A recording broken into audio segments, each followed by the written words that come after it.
हो गई, महेश वडवाल ज्योग्राफी के लिए हो गया।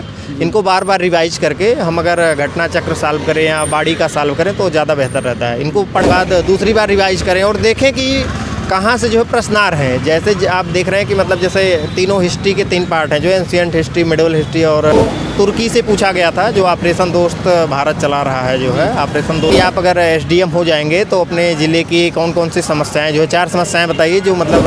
हेलो दोस्तों, नमस्कार। मेरा नाम हेमंत जी। जैसा कि आप लोग जानते हैं कि यूपी पीसीएस का इंटरव्यू चल रहा है। अभी हमें उत्तर प्रदेश लोक सेवा आयोग भवन के सामने अभी भी सर आए इंटरव्यू देकर चलिए जानते हैं सर के जर्नी कैसी रही, वो सारी चीज़ें किस किस लेवल से प्रश्न पूछे जा रहे हैं, चाहे करंट अफेयर्स हो चाहे ऑप्शनल हो, वो एक एक करके हम वीडियो में कवर करेंगे। तो सबसे पहले सर हमारे तरफ से, हमारे व्यूअर्स की तरफ से आपको ढेर सारी शुभकामनाएं। जी बहुत बहुत धन्यवाद। पहला क्वेश्चन आपसे सर यही रहेगा कि आपका नाम क्या है और आप कहाँ से, होम डिस्ट्रिक्ट का? मेरा नाम लालजी पांडे है, मैं बस्ती डिस्ट्रिक्ट से बिलोंग करता हूँ। जी सर, आपका इंटरव्यू किस बोर्ड में रहा? मेरा रहा मौर्य जी कोई थे, प्रोफेसर मौर्य जी के बोर्ड में था। जी सर, आपके अप्रॉक्सीमेट कितने समय तक इंटरव्यू चला होगा सर? मेरा इंटरव्यू 25 मिनट चला लगभग। जी सर, आपका मीडियम और ऑप्शनल क्या रहा? मेरा मीडियम हिंदी है और हिंदी लिटरेचर मेरा जो है ऑप्शनल था। एजुकेशन बैकग्राउंड से?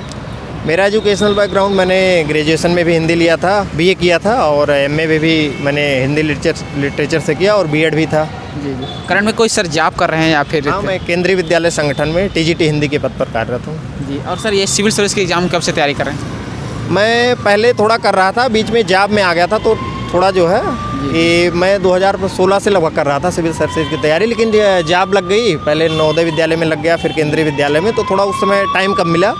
नवोदय में थोड़ी दूर पोस्टिंग हो गई बेंगलोर में, तो उस समय भी थोड़ा मतलब कम हो पाया। फिर से मतलब तैयारी ठीक चल रही है। सर यूपी पीसीएस में ये कौन सा अटेम्प्ट रहा, कौन सा इंटरव्यू? मेरा मुख्य रूप से तो मैं 3-4 बार दे चुका हूँ, लेकिन समय के कम कारण जो है, समय कम मिलने के कारण और जो है बहुत ज़्यादा मेहनत ना करने के कारण जो है उसमें प्री नहीं हो पाया जो है। तो अब की बार मेरा जो है पहला ही मेंस था और उसमें जो है इंटरव्यू तक आ गया। पहला मेंस और पहला इंटरव्यू? जी सर। तो सर थोड़ा सा बात करेंगे कि कोई आपसे करंट से रिलेटेड क्वेश्चन? जी, करंट से रिलेटेड एक तो तुर्की से पूछा गया था, जो ऑपरेशन दोस्त भारत चला रहा है, जो है ऑपरेशन दोस्त चला रहा है। बस करंट से तो एक ही क्वेश्चन था बस। और कोई सिचुएशनल बेस्ड क्वेश्चन है, जैसे एसडीएम बनाकर ऐसे कोई जैसे सिचुएशन? हाँ, एसडीएम से था कि आप अगर एसडीएम हो जाएंगे तो अपने ज़िले की कौन कौन सी समस्याएं, जो है 4 समस्याएं बताइए जो मतलब सबसे प्रायोरिटी में रखेंगे। सर वो क्वेश्चन रिप्लाई आपने क्या दिया प्लीज़ सर? मैंने दिया जो मूलभूत समस्याएं हैं, सभी को डेली हम लोग चलते हैं तो डेली पता चलता है। जैसे जो है बाढ़ की समस्या है और सफाई की बहुत ज़्यादा समस्या है, जल निकासी की समस्या है, बिजली की समस्या है, मूलभूत समस्याएं जो है। सर थोड़ा सा बात करेंगे कि कोई इसके अलावा जैसे आपसे करंट में कोई जॉब कर रहे हैं तो इसे एजुकेशन से रिलेटेड क्वेश्चन? हाँ, करंट मेरे केंद्रीय विद्यालय संगठन के बारे में पूछा गया कि उसका वेतनमान कितना है। वेतनमान जो है पूछा गया था, तो कि कितने से शुरू होता है और कितने पे ख़त्म होता है। तो मैंने तो शुरू वाला बता दिया था, लास्ट वाला नहीं बता पाया। और कोई क्वेश्चन जैसे आर्टिकल से जो आपसे पूछा गया है संविधान से? आर्टिकल से तो नहीं पूछा गया था। कोई जियोग्राफी से रिलेटेड क्वेश्चन? ना, मेरे जो हिंदी लिटरेचर है मैक्सिमम हमको लगता है 70% जो है क्वेश्चन मेरे हिंदी लिटरेचर। हिंदी लिटरेचर से क्या क्या क्वेश्चन है, प्लीज़ रिकॉल कीजिए। जैसे कबीरदास जी का कोई दोहा सुनाइए, या आपकी हॉबी जैसे कविता है, या मैंने क्रिकेट जो है हॉबी बताया था तो उसमें बता रहे थे क्रिकेट की शुरुआत कहाँ हुई, ऐसे क्वेश्चन। सर थोड़ा सा बात करेंगे कि प्रीलिम्स के लिए सर क्या क्या चीज़ें, अभी होने वाला है एग्जाम, तो प्रीलिम्स के लिए क्या क्या चीज़ें आपने प्रेफर किया था और फर्स्ट अटेम्प्ट में आप इंटरव्यू तक पहुँचे? हाँ, प्रीलिम्स के लिए तो मेन है जो एक स्टैंडर्ड जो बुक है 3-4 जो है हर सब्जेक्ट वाइज आती हैं। जैसे लक्ष्मीकांत की पॉलिटिक्स हो गई और बिपिन चंद्रा की और स्पेक्ट्रम के हिस्ट्री के लिए हो गई, महेश वडवाल ज्योग्राफी के लिए हो गया। इनको बार बार रिवाइज करके हम अगर घटना चक्र सॉल्व करें या बाड़ी का सॉल्व करें तो ज़्यादा बेहतर रहता है। इनको पढ़ के बार बार पढ़ें और क्वेश्चन सॉल्व करें पुराने साल के।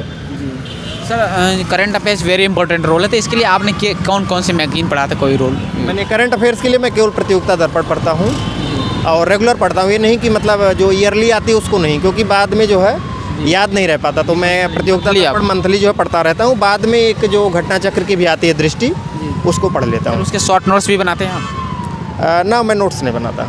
हाँ, उसी पे अंडरलाइन कर देता हूँ। जी। और सर जैसे शॉर्ट नोट्स बनाना चाहिए कि नहीं, जो जीएस के पोर्शन होते हैं, हिस्ट्री पॉलिटिकल, तो आप शॉर्ट नोट्स बनाते हैं? ना, मैंने कोई नोट्स नहीं बनाया, मैं उसी पे अंडरलाइन करके पढ़ता हूँ, नोट्स नहीं बनाता। तो थोड़ा सा बात करें कि जो चीज़ें माइंड में याद नहीं रहती है उसे कैसे मतलब अपने माइंड में कुछ देरी तक छपे रहे। हाँ, माइंड का याद करने का एक ही तरीका है, बार बार उसको रिवाइज करिए जो है। जहाँ 2 बार अगर पढ़ रहे नहीं याद आ रहा तो 4 बार पढ़िए। बाकी कोई ऐसा हमको लगता है कि ट्रिक नहीं कि मतलब एक बार पढ़ने पे जो है याद हो जाए। बार बार रिवाइज जितना रिवीजन करेंगे वो अपने आप याद आ जाएगा। और प्रीलिम्स के लिए तो उसमें ऑब्जेक्टिव रहता है, कहीं ना कहीं संकेत जो है उत्तर के मिल जाएंगे। जी। और थोड़ा सा बात करेंगे सर कि इंटरव्यू में प्रिपरेशन के लिए आपने कोई मॉक इंटरव्यू दिया था? मैंने एक दृष्टि में दिया था कल ही, क्योंकि मैं जॉब में हूँ तो टाइम नहीं मिलता जो है। और कल मैं बुलंदशहर से आया हूँ, तो अभी जस्ट शाम को जो है थोड़ा सा समय मिल पाया आधे घंटे के लिए, तो मैं चला गया। और वहाँ भी शायद लेट हो जा रहा था तो वहाँ भी नहीं जा पाता। सर रिवाइज कैसे करें कोई भी चीज़ें, जैसे वीकली रिवाइज करें या फिर मंथली कोई? नहीं, इसलिए इसका तो कोई जैसे फिक्स एकदम नहीं है, लेकिन एक बार आप जैसे सिलेबस ख़त्म करें पूरा, उसके बाद दूसरी बार रिवाइज करें और देखें कि कहाँ से जो है प्रश्न आ रहे हैं। जैसे आप देख रहे हैं कि मतलब जैसे तीनों हिस्ट्री के 3 पार्ट हैं, जो एंशिएंट हिस्ट्री, मिडिवल हिस्ट्री और मॉडर्न हिस्ट्री, तो उसमें देखेंगे कि मॉडर्न हिस्ट्री से ज़्यादा आ रहे हैं। तो मैंने उनको जो है ज़्यादा, जैसे 1857 के स्वतंत्रता संग्राम से है जो है, तो उसको ज़्यादा बार रिवाइज किया क्योंकि उसका बेनिफिट जो है ज़्यादा है। सर आपका मीडियम हिंदी है, तो हिंदी मीडियम के छात्रों के लिए सी सेट के लिए बहुत प्रॉब्लम होता है। सी सेट से कहीं ना पहला पड़ाव है और लोग बाहर हो जाते हैं एग्जाम से। तो सी सेट के लिए कुछ बेस्ट स्ट्रेटजी बताइए, क्या मतलब आवश्यक है जो क्वालिफाई कर सके? अगर हिंदी के छात्र हैं तो सबसे पहले तो हिंदी तैयार कर लें सीसेट के लिए, क्योंकि उसमें 15 नंबर शायद आते हैं, 15-20 नंबर रहते हैं हिंदी के, और उसमें 80 में बहुत कम नंबर पाने रहते हैं। कितने, शायद 33 या 40% है, मुझे एग्जैक्ट याद भी नहीं, क्योंकि सीसेट कभी रुकता नहीं है। उसमें तो आ जाते हैं 60% से ऊपर आ जाते हैं। तो सबसे मेन तो उसमें जो है, अगर 2 पोर्शन तैयार कर ले आदमी, स्टूडेंट अगर तैयार कर लें जो कैंडिडेट्स हैं, एक हिंदी तैयार कर लें और एक रीजनिंग तैयार कर लें, तो लगभग क्वालिफाई लगभग हो जाता है। सर एक लास्ट क्वेश्चन है कि कोई भी मोटिवेशन लाइन है, इंस्पिरेशन लाइन है, आप हिंदी साहित्य की जो ऑप्शनल भी रह चुका है, तो प्लीज़ सर हमारे व्यूअर्स के सामने प्रस्तुत कीजिए। हाँ, अभी तो मुझे लाइन नहीं याद आ रहा है, सिलेक्शन हो जाएगा तो लाइन जो है बताएंगे। अभी तो सिलेक्शन भी नहीं हुआ है। यही है कि खूब मेहनत जो है, मेहनत पे ही भरोसा रखिए। बाकी दूसरा मतलब दूसरे जो शार्ट कट हैं उन पे कम ध्यान रखिए। Thank you sir, all the best. I hope कि इस बार आपके एसडीएम की पोस्ट पर सेलेक्ट। बहुत बहुत धन्यवाद। सेलेक्ट हो जाएं तो फिर आपको बुलाएंगे मैं भी। Thank you sir, all the best. तो फ्रेंड्स वो सारी चीज़ें इस इंटरव्यू में कवर किया है। कोई भी क्वेरी तो कमेंट सेक्शन में जरूर बताइए।